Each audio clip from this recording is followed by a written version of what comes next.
누가 예수님을 십자가에 못 박았는가? 지난 2000년 기독교 역사를 따라 흘러내려온 정죄가 있습니다. 예수님을 십자가에 못 박은 유대인들이라는 말입니다. 이 말 속에는 증오와 정죄가 함께 담겨왔습니다.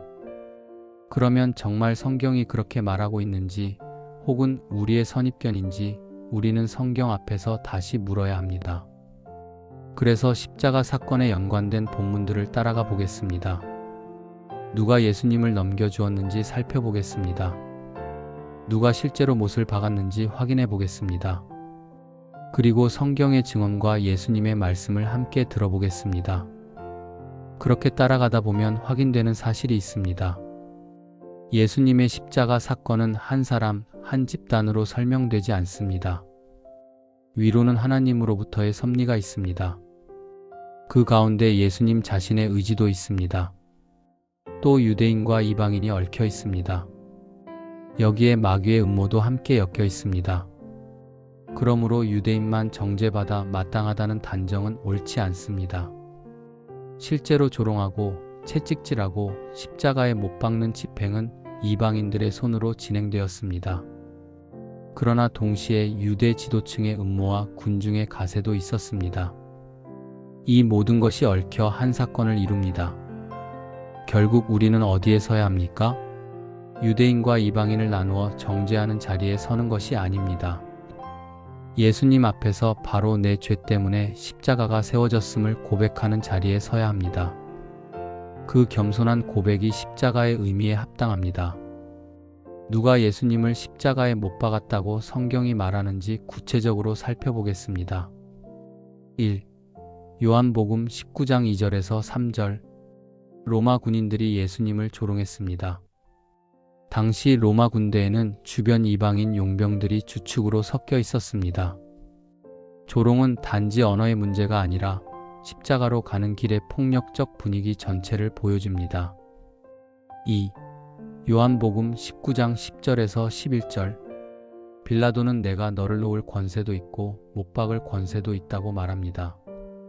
그러나 예수님은 그 권세가 위에서 주지 아니하셨더라면 가질 수 없다고 하십니다. 여기서 예수님의 십자가는 인간 권력의 독주가 아니라 위로부터 허락된 범위 안에서 진행된 사건임이 드러납니다. 3. 누가복음 18장 31절에서 33절. 예수님은 예루살렘으로 올라가시며 미리 말씀하십니다. 이방인의 손에 넘겨진다고 하십니다. 그리고 이방인들이 희롱하고 능욕하고 침뱉고 채찍질하고 죽일 것이라고 예언하십니다. 십자가의 집행이 실제로 누구의 손에서 이루어지는지 예수님은 이미 밝히셨습니다. 4. 마태복음 26장 24절에서 25절. 가룟 유다는 예수님을 돈을 받고 팔았습니다. 십자가 사건에는 배신이 끼어 있습니다. 가까운 자리, 제자의 자리에서 무너진 그의 배신이 문을 열었습니다. 5. 요한복음 13장 2절, 27절. 여기에는 보이지 않는 손도 등장합니다. 마귀, 사단의 개입입니다. 사건은 사람들의 계산만으로 굴러간 것이 아니라 어둠의 계략이 틈을 타고 들어온 것입니다. 6. 요한복음 10장 17절에서 18절. 예수님은 억지로 끌려가신 분이 아닙니다. 내가 내 목숨을 버리노니 라고 하십니다. 아무도 빼앗지 못한다고 하십니다. 십자가는 강제로 빼앗긴 죽음이 아니라 스스로 내어주신 순종의 길입니다. 7. 이사야 53장 4절에서 8절. 마지막으로 성경은 더 깊은 뿌리를 보여줍니다. 그 고난은 우리 무리의 죄악 때문이라고 단언합니다. 한민족의 문제로만 돌릴 수 없습니다. 인류의 죄 그리고 나의 죄가 그 자리로 이어집니다. 이제 여기까지 성경의 증언을 따라오고 나면 자연스럽게 한 질문 앞에 서게 됩니다. 그렇다면 왜 교회 역사 속에서는 유대인들이 예수님을 못 박았다는 말이 굳어지게 되었을까요?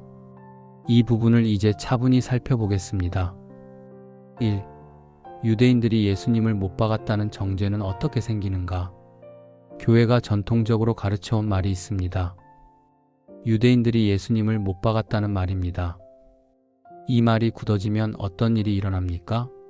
모든 유대인이 예수님을 넘겨준 것처럼 생각하게 됩니다. 그러나 성경이 보여주는 실제 모습은 단편적이지 않고 더 구체적입니다. 가야바를 비롯한 정치 종교 지도자들, 기득권층의 음모가 있었습니다. 그 음모에 군중들이 가세한 장면도 있습니다. 하지만 그것이 모든 유대인을 뜻하지는 않습니다. 또한 간과해서는 안 될 사실이 있습니다. 예수님의 죽음을 원치 않고 가슴 아파했던 유대인 제자들과 백성들도 있었습니다. 유대인 안에도 눈물과 믿음과 제자됨이 있었습니다. 그러므로 한 민족 전체를 한 죄로 묶어 낙인 찍는 것은 성경적 결론이 아닙니다. 2. 유대인만도 아니고 이방인만도 아닙니다. 예수님의 죽음은 유대인만의 일이 아닙니다. 이방인만의 일도 아닙니다. 유대인과 이방인이 함께 힘을 모아 집행한 사건이었습니다. 그러나 여기서 멈추면 안 됩니다. 십자가의 용서와 구속은 유대인과 이방인 모두를 향해 열려 있습니다. 그러므로 서로가 서로를 정죄할 수 없습니다. 정죄의 근거가 아니라 구원의 근거가 십자가입니다. 그런데 유대인은 2000년 동안 낙인이 찍혀왔습니다. 유대인이 예수를 죽였다는 말이 역사 속에서 반유대주의로 번졌습니다. 이 지점에서 우리는 반드시 성경으로 돌아가야 합니다. 3. 마태복음 27장 25절을 어떻게 다루어야 하는가? 마태복음 27장 25절이 인용됩니다. 그 피를 우리와 우리 자손에게 돌릴지어다라는 말입니다. 이 구절을 근거로 유대인에게 예수님의 피값을 돌려주는 것이 마땅하다는 주장도 있습니다. 그러나 유대인들이 메시아를 알아보지 못하고 이방인의 손에 넘겨준 죄가 있다 하더라도 그 사실이 이방인이 유대인을 정죄하고 핍박하도록 정당화하는 근거가 될 수는 없습니다. 바울은 경고합니다. 높은 마음을 품지 말고 도리어 두려워하라고 가르칩니다. 이방인은 빚진 자입니다. 그런데 빚진 자가 주인처럼 정죄하는 순간 그것은 자금과 교만이 됩니다. 유대인에 대한 긍휼 없는 정죄는 하나님의 마음과 뜻을 거스르게 됩니다.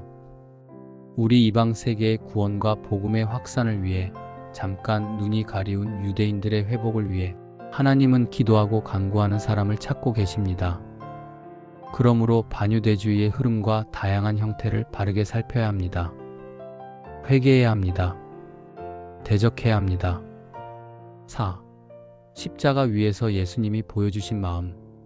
자기 백성 유대인들에 의해 정작 십자가로 내몰린 예수님이십니다.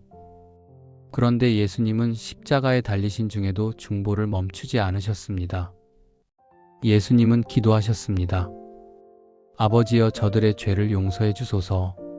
저들이 하는 것을 알지 못함입니다. 여기에는 유대인을 향한 저주가 없습니다. 로마 군병을 향한 저주도 없습니다. 정죄의 칼이 아니라 용서의 기도가 있습니다. 그러므로 우리가 품어야 할 마음은 분명합니다. 정죄나 미움으로 유대인을 대하는 마음이 아닙니다. 예수님의 본과 마음을 품어야 합니다. 그리고 예수님의 백성 유대인을 예수님께로 인도해야 하겠습니다.